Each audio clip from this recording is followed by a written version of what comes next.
बिस्मिल्लाहिर्रहमानिर्रहीम। अस्सलाम वालेकुम माय डियर स्टूडेंट्स, मैं हूं आपका physics teacher Fawad Tahir Kaikaus. Welcome to Spire group of colleges online classes. आज हम लोग लेक्चर 14 स्टार्ट करने जा रहे हैं, जिसके अंदर हम लोगों ने न्यूमेरिकल्स का रिमेनिंग पार्ट्स देखने हैं। लास्ट लेक्चर में स्टूडेंट्स हम लोगों ने कुछ न्यूमेरिकल्स देखे थे, इंपॉर्टेंट न्यूमेरिकल्स भी थे और कॉम्प्लिकेटेड भी थे, कैलकुलेशंस उसमें ज़्यादा हैं। उम्मीद करता हूँ आप सब बच्चों ने प्रैक्टिस भरपूर की होगी। आइए जी हम अपने रिमेनिंग न्यूमेरिकल्स की तरफ चलते हैं।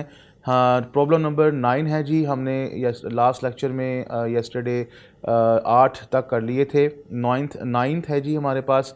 A proton placed in a uniform electric field of 5000 Newton per Coulomb directed to right is allowed to go a distance of 10 centimetre. यानी कि यूनिफॉर्म इलेक्ट्रिक फील्ड में जो है वो राइट की तरफ है और उसने उसमें डिस्टेंस कवर किया है 10 सेंटीमीटर का, ए से लेकर बी तक।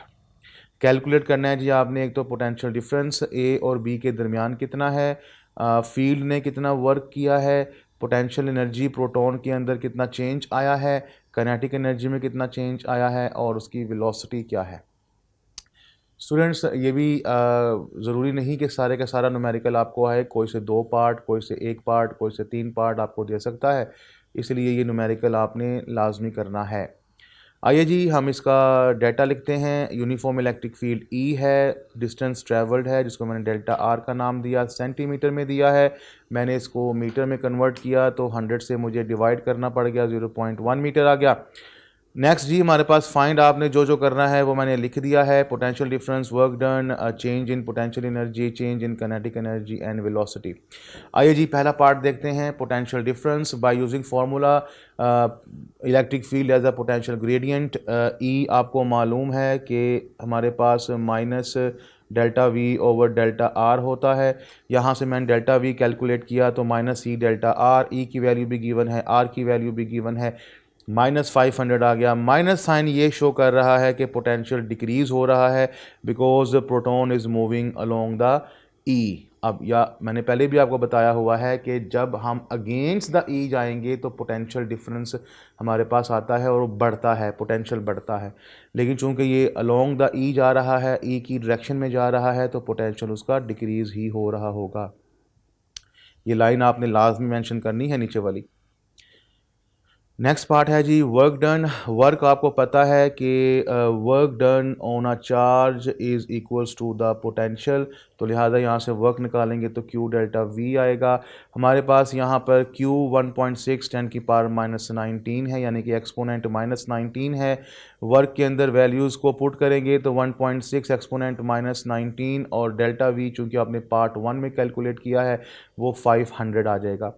माइनस साइन मैंने पहले भी आपको बताया कि लेक्चर में भी कहा था कि ये डिक्रीजिंग पोटेंशियल को शो करता है, इसका वैल्यूज़ के साथ ताल्लुक़ नहीं होता, बताता है हमें कि इंक्रीज़ हो रहा है कि डिक्रीज़ हो रहा है। तो यहाँ पर चूँकि हमें इसकी मैग्नीट्यूड चाहिए थी, मैंने इसलिए माइनस साइन नहीं लिखा जो कि पार्ट 1 में अपीयर था। जब मैं इसको बेटा सोल्व करूँगा मेरे पास जाउल में आंसर आएगा, लेकिन मैंने अभी बताया था आपको, बल्कि लास्ट लेक्चर में भी बार बार कहा था कि माइक्रो लेवल पे हम इलेक्ट्रॉन वोल्ट में आंसर निकालते हैं। जाउल को इलेक्ट्रॉन वोल्ट में करने के लिए 1.6 एक्सपोनेंट -19 से आप डिवाइड करेंगे तो फिर हमने लिख दिया 1.6 एक्सपोनेंट -19 इंटू 500 अपॉन 1.6 एक्सपोनेंट -19, तो ये दोनों कैंसल आउट हो जाएंगे। रिमेनिंग हमारे पास रह जाएगा 500 electron volt, so the work will be 500 electron volt. Part C, change in potential energy. बेटा आपको मैंने बताया था ना कि पोटेंशियल एनर्जी और इलेक्ट्रिक पोटेंशियल में एक रिलेशनशिप है, बिल्कुल, यानी कि delta U is equals to minus delta V था, यानी कि delta U is equals to minus का delta W because this is the work done. तो स्टूडेंट्स ये हमारे पास है। देन हमने यहाँ पर जो वर्क का फार्मूला है वो Q डेल्टा V है, आप सभी जानते हैं। यहाँ पर मैंने इसकी वैल्यूज़ को पुट किया और सॉल्व करने के बाद आंसर जाउल में आया। अगेन वही काम, आपको इसको इलेक्ट्रॉन वोल्ट में कन्वर्ट करना है तो डिवाइड करना पड़ेगा 1.6 अपॉन -19 से। ये दोनों बेटा डिवाइड हो जाएंगे तो -500 इलेक्ट्रॉन वोल्ट आ जाएगा। अब यहाँ पर माइनस साइन क्या शो कर रहा है, वही बात कि negative sign shows the potential energy decreases, because change in potential energy है तो ऊपर पोटेंशियल एनर्जी पॉजिटिव की तरफ ज़्यादा है, नेगेटिव की तरफ कम है। अब चूंकि positive to negative electric field है, पोटेंशियल डिक्रीज़ हो रहा है, तो पोटेंशियल एनर्जी भी डिक्रीज़ हो रही होगी, जिसको हम माइनस साइन से शो करेंगे। नेक्स्ट है बेटा हमारे पास पार्ट डी के change in kinetic energy of the proton find out करना है। तो किनेटिक एनर्जी बेटा आपको मालूम है कि वो Q डेल्टा V है, हम ऑलरेडी पढ़ चुके हैं। Q डेल्टा V होता है, तो Q और डेल्टा V की वैल्यू पुट करेंगे, आपके पास ये जॉल में आंसर निकल आएगा। अगेन इलेक्ट्रॉन वोल्ट में लाना है तो 1.6 एक्सपोनेंट -19 से डिवाइड करेंगे, ये दोनों कैंसिल आउट हो जाएंगे, तो रिमेनिंग आंसर आ जाएगा 500 इलेक्ट्रॉन वोल्ट। अब ये बेटा पॉजिटिव क्यों आएगी, अब आप समझ गए होंगे, क्योंकि proton along the direction of E जा रहा है तो एक्सेलरेट होगा तो किनेटिक एनर्जी गेन करेगा, इसलिए इसका आंसर पॉजिटिव है। हमारे पास बेटा जी वेलोसिटी ऑफ द प्रोटॉन है कि चेंज इन किनेटिक एनर्जी हमारे पास मालूम है ½ mv² होता है। अब यहाँ से आपको वेलोसिटी चाहिए तो 2 वहाँ जाके मल्टीप्लाई हो जाएगा, मैस डिवाइड हो जाएगा। यहाँ पर आपके पास ये वाली वैल्यू आप देख रहे हैं कि मैंने यहाँ पर ये वैल्यू जो किनेटिक एनर्जी की है वो यूज़ की है। अब आप देख रहे होंगे कि ये वैल्यू जो है वो जॉल वाली है, इलेक्ट्रॉन वोल्ट वाली नहीं है, बिकॉज वेलोसिटी हमारे पास मीटर पर सेकंड है और SI यूनिट हमारे पास किनेटिक एनर्जी का जॉल है। तो जॉल के लिए हमें यहाँ पर SI यूनिट ही यूज़ करना पड़ेगा, तो हमें यहाँ पर इलेक्ट्रॉन वोल्ट वाली नहीं जॉल वाली वैल्यू यूज़ करनी है। तो उसको सॉल्व करते हुए हम नीचे आएंगे तो यहाँ पर आके अंडर रूट ले लेंगे, वैल्यू हमारे पास आ जाएगी 3.09 एक्सपोनेंट 5 मीटर पर सेकेंड। इस तरह से आप इसकी वेलोसिटी कैलकुलेट करेंगे। पार्ट नंबर ई जो है जो करंटली कर रहे हैं, इसके अंदर जो एक की पॉइंट था वो यही था इस जगह पर कि हम लोग किनेटिक एनर्जी जो पार्ट डी में कैलकुलेट की है स्टूडेंट वही उसमें इंसर्ट कर देते हैं, लेकिन यहाँ पर आपने वो वैल्यू इंसर्ट नहीं करनी, यहाँ पर आपने जॉल में वैल्यू इंसर्ट करनी है। रीज़न मैंने आपको बता दी है। तो स्टूडेंट्स इस तरह से आपने वेलोसिटी को कैलकुलेट कर लिया। नेक्स्ट आप इसका रिज़ल्ट लाजमी बता देंगे कि जी हमारे पास पोटेंशियल डिफरेंस की वैल्यू ये आई है, वर्क डन की ये है, पोटेंशियल एनर्जी की वैल्यू, किनेटिक एनर्जी की वैल्यू और वेलोसिटी ऑफ द प्रोटॉन की वैल्यू। इस तरह से आपने सारे पार्ट्स इंडिविजुअल उसको सोल्व करके बताने हैं और बहुत ही आराम से ये न्यूमेरिकल्स करने हैं, बड़े आसान हैं। सिर्फ थोड़ा सा आपका ध्यान चाहिए, कंसंट्रेशन चाहिए, हल्का सा भी कंसंट्रेशन यहाँ से वहाँ हो गई, आप न्यूमेरिकल्स प्रॉपरली नहीं कर पाएंगे। तो स्टूडेंट्स ये हमारे पास न्यूमेरिकल ख़त्म हुआ, नंबर 9 था। अब हम न्यूमेरिकल नंबर 10 की तरफ चलते हैं जी। न्यूमेरिकल नंबर 10 है कि using a zero reference point at infinity, वो कह रहा है जी कि आप रेफरेंस पॉइंट इन्फिनिटी पे कंसिडर कीजिए।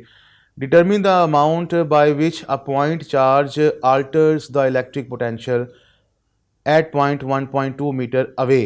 कहता है जी कि आपने जो है चार्ज 4 एक्सपोनेंट -10 की वजह से जो पोटेंशियल आ रहा है 1.2 मीटर के फासले पर, वो पोटेंशियल आपने कैलकुलेट करना है जबकि चार्ज पॉजिटिव हो, चार्ज नेगेटिव हो, यानी कि एक दफ़ा आपने चार्ज पॉजिटिव लेना है, एक दफ़ा नेगेटिव लेना है।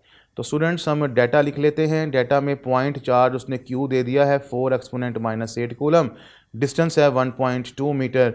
तो फाइंड आपको करना है जी electric potential when the charge is positive and electric potential when the charge is negative. तो एक को मैंने V1 कह दिया है, एक को V2 कह दिया है।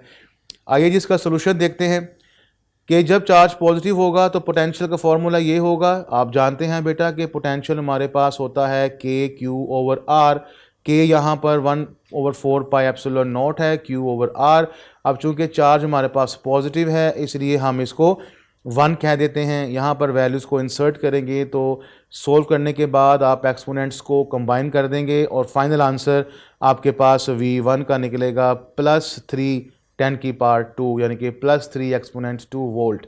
ये है तब जब चार्ज पॉजिटिव होगा। जब बेटा चार्ज नेगेटिव होगा तो उस वक्त आपने चार्ज के साथ नेगेटिव लगाना है, बिकॉज उसकी डिमांड है। तो यहाँ पर आप सिंप्लीफाई वैसे ही करते जाएंगे और आपके पास सेम आंसर निकलेगा, लेकिन वो होगा माइनस के अंदर। सेम ही निकलेगा क्योंकि दोनों के लिए डाटा सेम है, सिर्फ प्लस और माइनस का फ़र्क है। बहुत ही आसान न्यूमेरिकल था, इजी न्यूमेरिकल था, आप इसको बड़े आसानी से कर सकते हैं। नेक्स्ट है जी हमारे पास problem number 11 problem important problem है, ये एग्ज़ाम में टेस्ट भी की हुई है। बेटा जी यहाँ पर आपको बताया है कि बोहर मॉडल हाइड्रोजन एटम का है, उसके अंदर इलेक्ट्रॉन ऑर्बिट में अराउंड द प्रोटॉन यानी कि न्यूक्लियर प्रोटॉन वो मूव कर रहा है at a distance 5.29 exponent -11 having a speed of 2.18 exponent 6 meter पर सेकेंड। चार्ज वो कहता है जी हमारे पास इतना है, मैस ऑफ इलेक्ट्रॉन इतना है। फाइंड आपने करना है electric potential that a proton exerts at this distance, यानी कि आपको इलेक्ट्रिक पोटेंशियल फाइंड करना है, टोटल एनर्जी एटम की इलेक्ट्रॉन वोल्ट में, और टोटल एनर्जी बेटा kinetic energy plus potential energy दोनों होती हैं, और आयोनाइजेशन एनर्जी ये भी देखते हैं जी। तो डेटा हमारे पास है R distance, speed, V charge, Q mass, M, ये सारी वैल्यूज़ उसकी हमें बताई हुई हैं। हमने फाइंड करना है इलेक्ट्रिक पोटेंशियल, टोटल एनर्जी और आयोनाइजेशन एनर्जी। आइए जी पहले हम इलेक्ट्रिक पोटेंशियल फाइंड करते हैं। आप सभी जानते हैं पोटेंशियल का फार्मूला V = 1/4πε0 Q/R है। वैल्यूज़ उसने आपको दी हुई हैं, यहाँ पर वैल्यूज़ को इंसर्ट कीजिए। जब वैल्यूज़ इंसर्ट करेंगे आपके पास पोटेंशियल निकल आएगा 27.27 वोल्ट। बहुत सिंपल सी कैलकुलेशन। नेक्स्ट है जी कि टोटल एनर्जी हमारे पास किनेटिक एनर्जी और पोटेंशियल एनर्जी दोनों हैं, तो वन बाय वन हम इनको कैलकुलेट करते हैं जी। पहले हम पोटेंशियल एनर्जी कैलकुलेट करते हैं। पोटेंशियल एनर्जी निकालेंगे तो वो आपको मालूम है -QV है, हम पहले भी पढ़ चुके हैं। वैल्यूज़ पुट करेंगे अगेन वही जाउल में आएगा, लेकिन चूंकि उसने हमें रिक्वायर्ड किया है एनर्जी इलेक्ट्रॉन वोल्ट में निकालनी है, तो आपको 1.6 एक्सपोनेंट -19 से डिवाइड करना पड़ेगा। सोल्व करेंगे पोटेंशियल एनर्जी आपके पास निकलेगी -27.27 इलेक्ट्रॉन वोल्ट। आइए जी अब हम किनेटिक एनर्जी कैलकुलेट करते हैं। किनेटिक एनर्जी का फार्मूला ½ mv² है। वैल्यूज़ आप पुट करेंगे, सोल्व करने के बाद आपके पास आंसर आएगा जाउल में। आपको इलेक्ट्रॉन वोल्ट में कैलकुलेट करना है तो 1.6 एक्सपोनेंट -19 से डिवाइड करेंगे, आंसर आ जाएगा जी 13.51 इलेक्ट्रॉन वोल्ट। अब आपके पास किनेटिक एनर्जी और पोटेंशियल एनर्जी दोनों आ गई हैं, इनकी वैल्यूज़ को पुट कीजिए, सम अप कर दीजिए तो -13.75 इलेक्ट्रॉन वोल्ट इसकी टोटल एनर्जी एटम की निकल आएगी।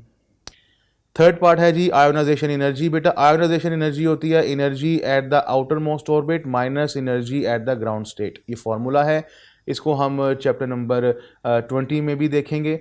तो आप अब आउटर मोस्ट ऑर्बिट की एनर्जी में से ग्राउंड स्टेट एनर्जी को माइनस कर दीजिए तो आयोनाइजेशन एनर्जी आ जाएगी। आउटर मोस्ट ऑर्बिट में बेटा चूंकि वो इन्फिनिटी पर है, हमें नहीं मालूम कौन सा है, तो उसके लिए हम ज़ीरो लेंगे, और ग्राउंड एनर्जी आपने अभी कैलकुलेट की है, दोनों को आप सोल्व करेंगे, आंसर निकल आएगा 13.75 इलेक्ट्रॉन वोल्ट। बेटा थर्ड पार्ट अगर आपको एग्जाम में सिर्फ थर्ड पार्ट पूछता है तो आपको सेकंड पार्ट करना पड़ेगा, और सेकंड पार्ट के लिए आपको फर्स्ट पार्ट करना पड़ेगा। तो लिहाजा आपको ये सारे के सारे करने हैं, और न्यूमेरिकल इम्पोर्टेंट है, कॉन्सेप्चुअल है, टेक्निकल है, कैलकुलेशन वाला है। इसको अच्छे तरीके से लाजमी खुद से कीजिएगा लेक्चर पढ़ने के बाद। तो फाइनली रिजल्ट हम लिख देते हैं जी। इलेक्ट्रिक पोटेंशियल प्रोटॉन का 27.27, टोटल एनर्जी एटम की -13.75 और ionization energy 13.75 electron volt. Next numerical है जी 12.12। कहते हैं जी कि आपके पास इलेक्ट्रॉनिक फ्लैश अटैचमेंट है कैमरे का, जिसके अंदर कैपेसिटर लगा हुआ है एनर्जी स्टोर करने के लिए ताकि वो फ्लैश को प्रोड्यूस कर सके। In one such unit, potential difference between the plates is 750 picofarad, having a capacitor, picofarad capacitor, और उसका जो पोटेंशियल है वो 330 वोल्ट है। तो उसने आपको कैपेसिटेंस दे दी है 750 और वोल्टेज दे दिया है 330। Determine the energy that is used to produce the flash. आपको वो एनर्जी निकालनी है जो फ्लैश प्रोड्यूस करेगा, यानी कि एनर्जी स्टोर जो कैपेसिटर ने की है फ्लैश के लिए वो। तो डाटा के लिए बेटा उसने आपको पोटेंशियल डिफरेंस दिया है V, कैपेसिटेंस दे दी है 750, हमारे पास माइक्रोफैरड है, तो बेटा ये थोड़ा सा कन्फ्यूजन है, देख लीजिएगा। अगर ये माइक्रो फैराड है तो यहाँ पी को माइक्रो कर लीजिए। तो चूंकि ये माइक्रो फैराड है इसलिए एक्सपोनेंट -6 आ जाएगा।